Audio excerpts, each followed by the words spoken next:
guys, it's Kelly here and I'm back with another video for Honeybee Stamps. In today's video, we're going to be using our pattern paper a couple of different ways. So I have the Christmas Blessing Stamps and Dies, and then I also have the Lovely Layers Poinsettia and the Winter Greenery.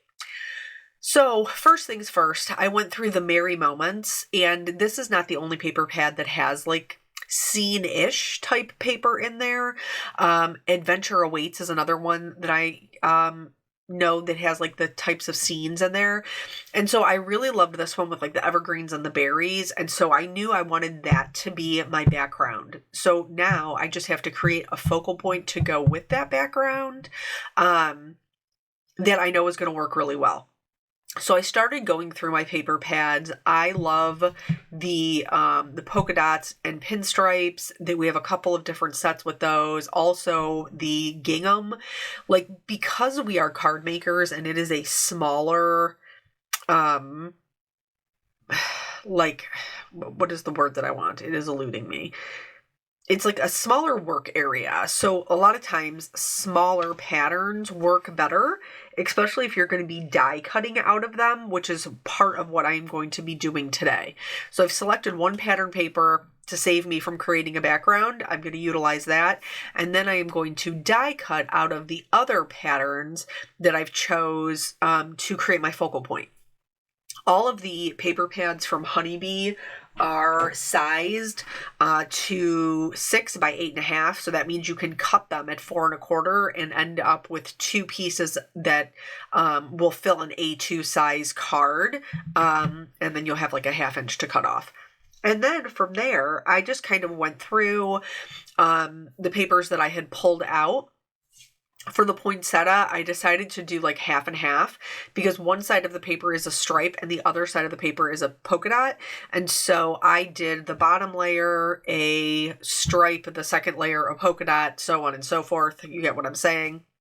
I chose to do the poinsettia leaves out of the darkest green and then the center out of this kind of gold stripe. Now, I'll be honest with you, some of these smaller pieces, you won't necessarily get the benefit of seeing the pattern from them, but some of the bigger ones you will.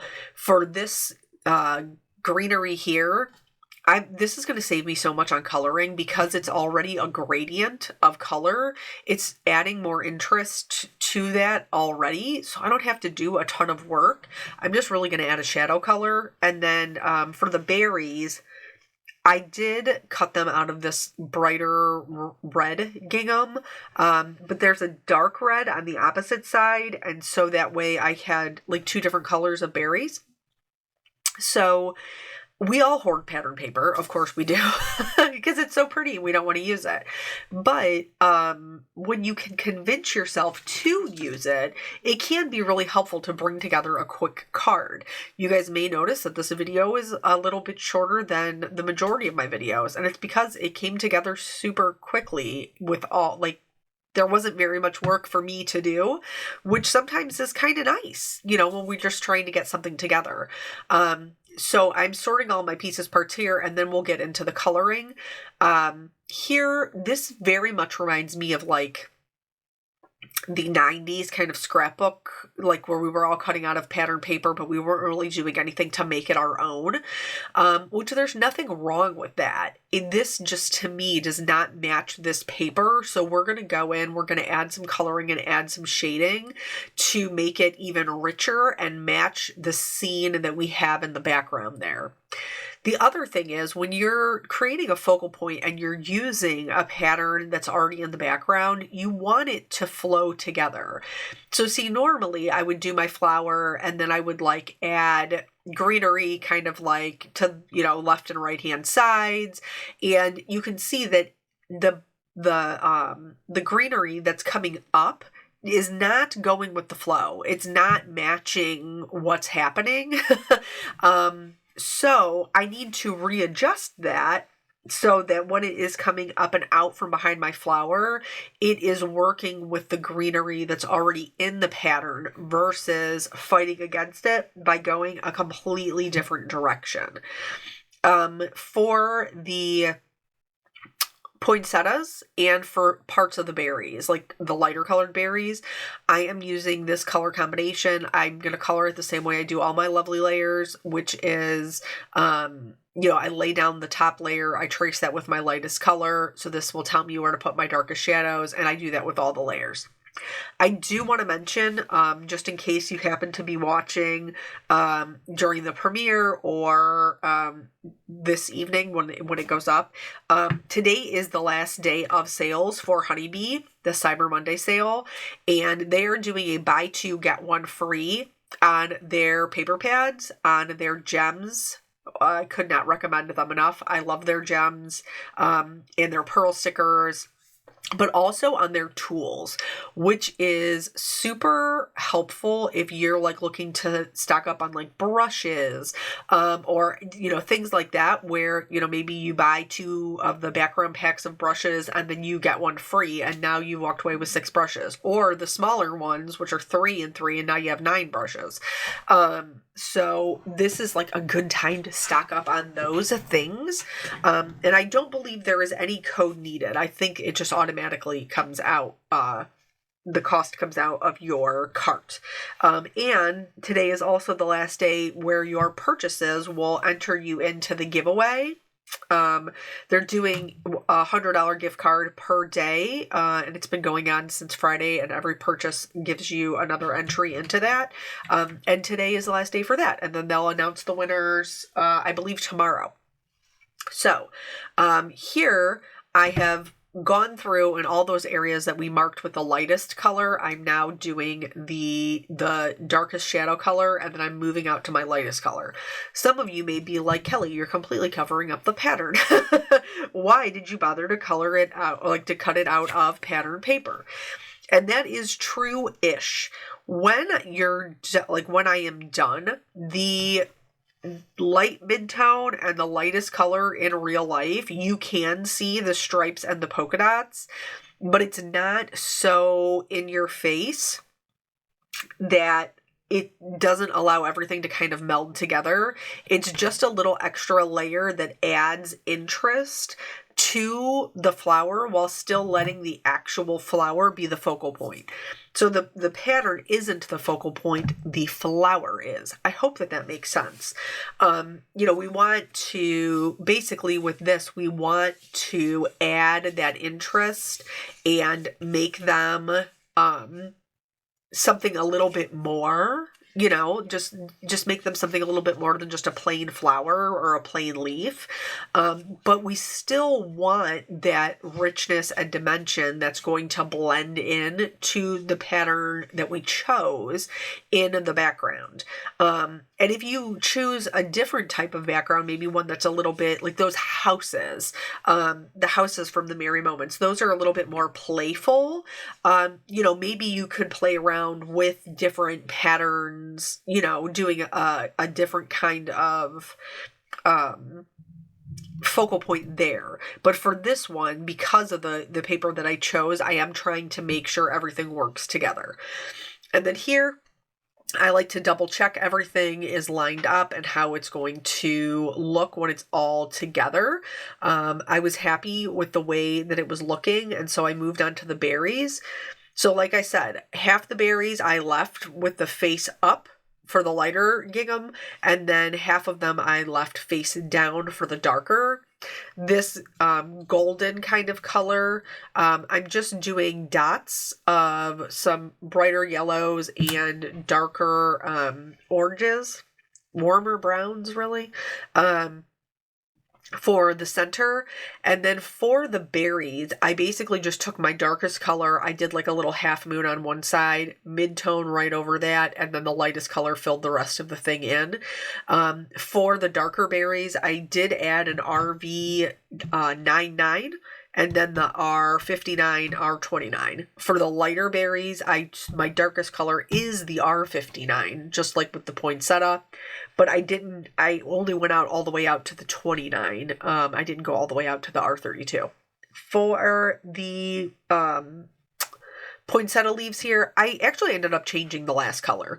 So I'm using a BG99,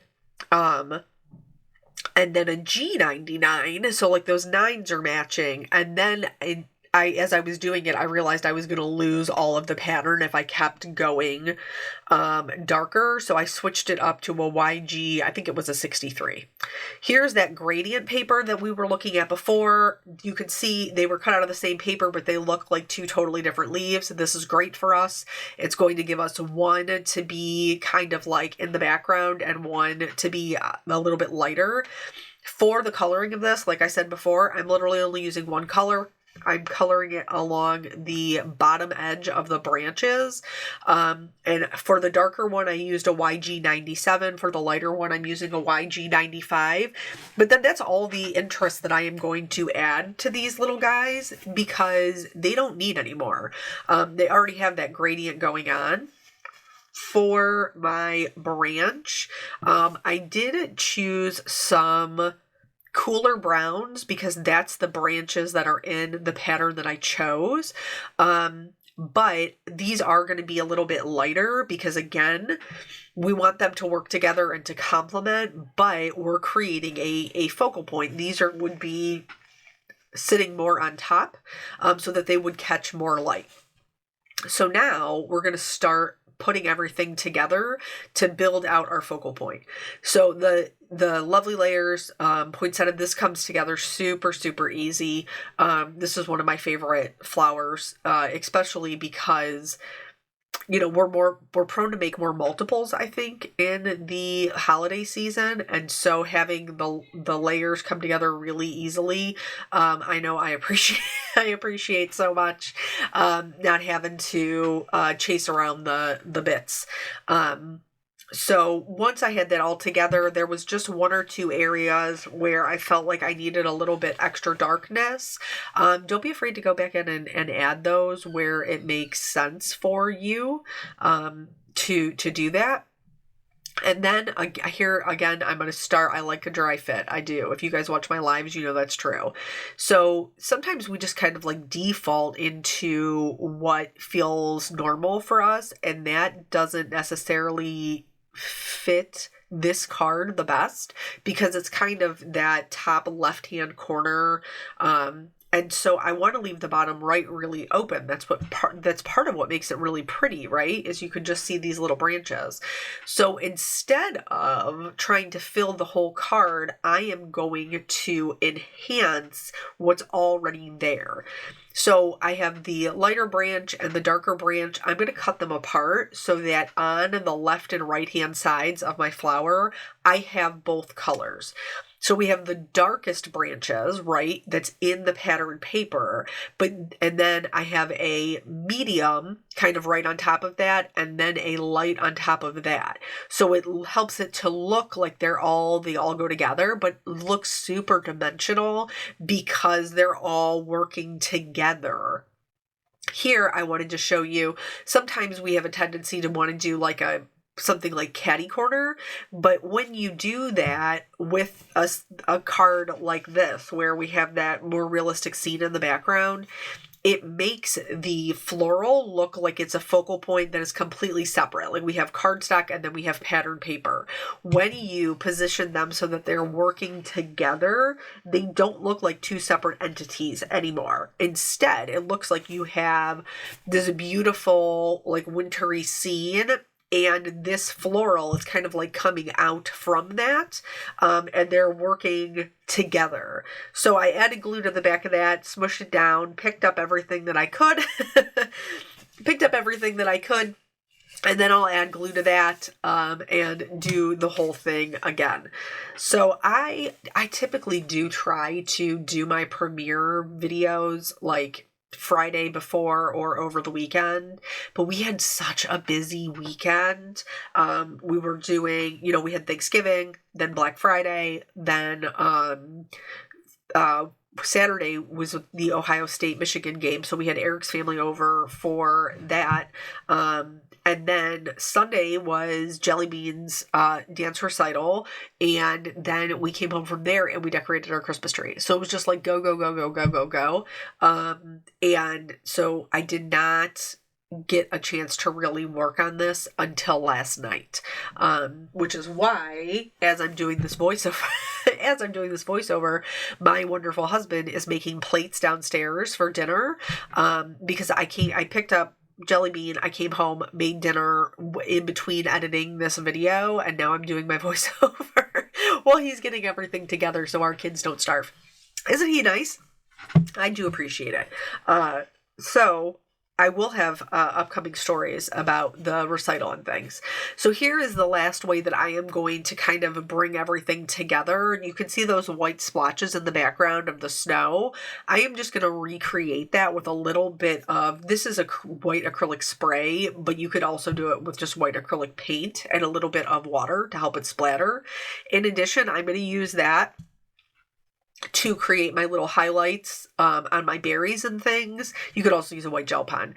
And then that will really like mesh them together so that they look like they belong.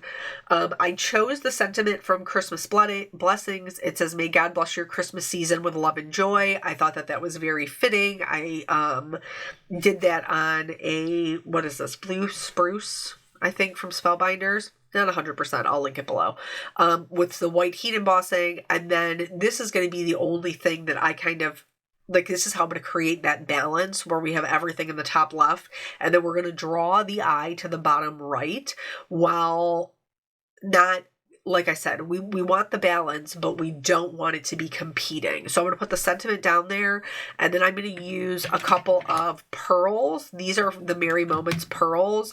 If you are going to go in and you're going to buy any of the pearls or the gems, I would highly recommend the metallics and the, what is it, the Grain and Grunge one. Those are my favorite. So anywho, I hope that this helps you incorporate your pattern paper, a little bit better if you're trying to use up your stash. Thank you guys so much for joining me. I appreciate your time, and I'll catch you on the next video. Bye.